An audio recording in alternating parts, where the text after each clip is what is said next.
G'day guys, and today I'm going to review the game between Geelong and Sydney. And the Swans got owned by 17 points after we were up by 22 points three-quarter time. Would have thought it would be a pretty insurmountable margin at home. Home deck, it's an awful finish, as you can pretty much tell by that chart right there. 22 points up. Home ground advantage, lost one game since 2014 from leading at three-quarter time. You can make that two. It was West Coast the other week, and this one, so there's something with our finishes. I'm not happy, nor should I be, nor should Geelong be happy. So I'll go through some of the little bits and pieces. So we started off reasonably okay, didn't quite hit at the scoreboard early. Sydney got up by 15, up by 22 at three-quarter time, and then went down in the end. 7-goal final term. You're not going to win too many games conceding those kinds of figures. This is the most damning stat of them all. Minus 18 in clearances. We're minus 7 at three-quarter time. So, you know, Selwood, Dangerfield, Menegola, Kelly, Horn-Smith. I know Horn-Smith went off early, but it's like... And yeah, Sydney have a good midfield. They had Hanbury out, but I don't think it matters what midfield we come up against. Is it our rucks? Is it where our midfield stands? Is it other midfields able to read stuff better? It's too common being a problem. We're 18th in clearances for the year. Won the contested possessions, but means pretty little when you're not winning it where it matters. Swans out-tackled us, so yeah, they got more of the footy, so it's even more damning. We're okay reasonably early, but second and third terms were really impressive, as you can see there. Got a few goals, but yeah, Sydney dominated in the last term, and it was all starting at the coalface in the clearances. And I'm going to read out some stats soon with some players to really exemplify that. We could not get a centre clearance, and that's all you need. They were so good in those one-on-one contests late and early on when they were sort of getting on top of us. We allowed them too much free run and carry. We weren't manning up correctly. We just lost a lot of crucial one-on-one contests. Sinclair made to look like an absolute hero. He's an okay player at best, but Stanley made him look like an absolute superstar. Polly Farmer, quoting Shorty there. So we kept him to one goal over the second and third terms, which was good. But, gosh, absolute bath in the last quarter. We couldn't go with him. It was mainly at the coalface. Kennedy played out of his skin. Probably not really. It's just a normal week for him. But I look at a lot of our players, and I know it wasn't a super high possession game, but man, I'm struggling to come up with the votes this week, guys, because there's not many players putting their hand up. Just a lot of mediocre performances. There was some good patches, but from some players, but right now just run of the mill sort of top 8 club. If that, we're 3-3, 6 rounds in. These games you just have to bank. You know, no Franklin, no Hanbury. I know we've got a few injuries, and I reckon having Franklin out probably helped them a bit to be a bit more unpredictable, a bit more mobile forward line. So frustrated. Just don't know how you give up that kind of lead. Yeah, not good. They dominated in the air in the last quarter. It was quite obvious.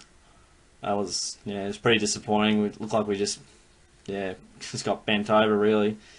We kicked one goal in the final term.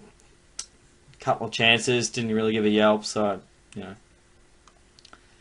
I hate Sydney about as much as any other club, because they just win when they shouldn't. They've been this last 3 times at GMHBA. That's a big reason, but they've just beaten us when I haven't liked it. The only club that's even beat us there 4 times in the last 8 years. So look, just didn't run hard enough, didn't go hard enough for long enough.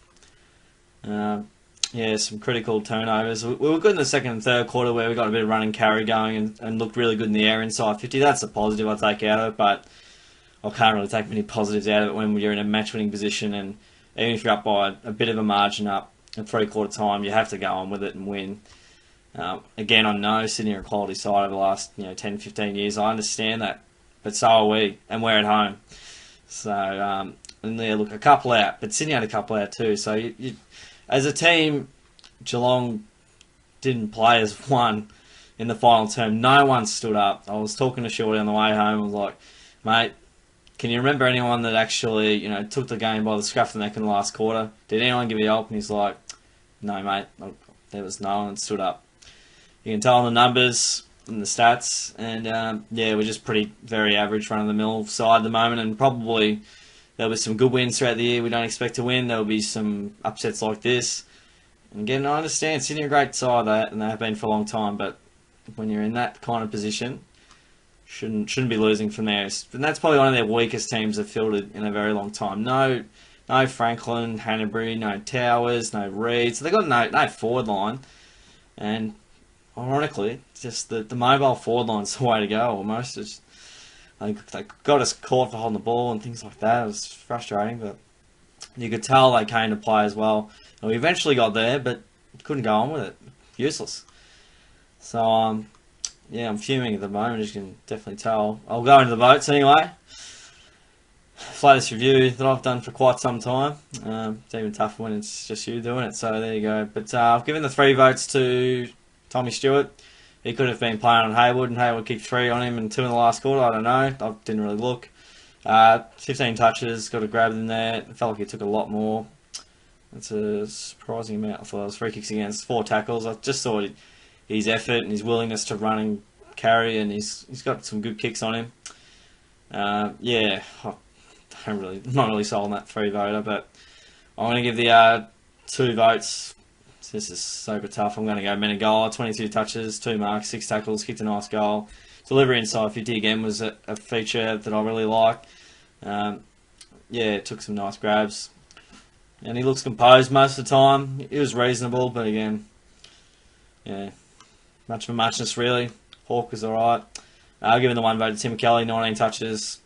This is some garbage stats, as you can see. 2 marks, 5 tackles, kicked a goal as well. He just looked really mobile, really clean. Generally used the ball pretty well, and liked the way he went about it. But this is damning. Dangerfield, 7 kicks. So 23 touches, Danger early 20s, and again we can't rely on these 2 all the time. And that's really, they didn't super step up in the last quarter, no one else did. So yeah, struggle to read there, but yeah, I guess a bit of a player review, sort of look at things. So we got a couple of guys here. Buse can see a lot of it. He's okay. Zach Guthrie, I don't know what to. Yeah, 4 kicks really. Like, it's not good enough. Henry was okay. Thurlow was alright. There's a lot. You can see in my voice. So many players that are okay and alright, and then you look over at Sydney's list. Jake Lloyd, excellent, 10 marks. One thing I forgot to mention, guys. Letting Rampy play behind the football all on his own for most of the game. You're basically saying, I want to lose the game. Doing that, having Rampy on his own, that's what he loves to do. And I even saw a goal from it where he marked it and then they went coast to coast. Super bad. Not having someone on him. You have to make him accountable, and I don't know how they didn't. Lloyd again, intercept marks galore. Kennedy, absolutely brilliant. Callum Sinclair played like Polly Farmer, because Stanley is no good and should not be playing. We need Radigalia to stay in the ruck full time. He may not have the fitness, but persevere with it. Stanley's just not going to be good enough. 23 touches to Grundy, 12 grabs. Look at that. That's crazy stuff here. And just a lot of players played really well for Sydney. That's pretty much where it was.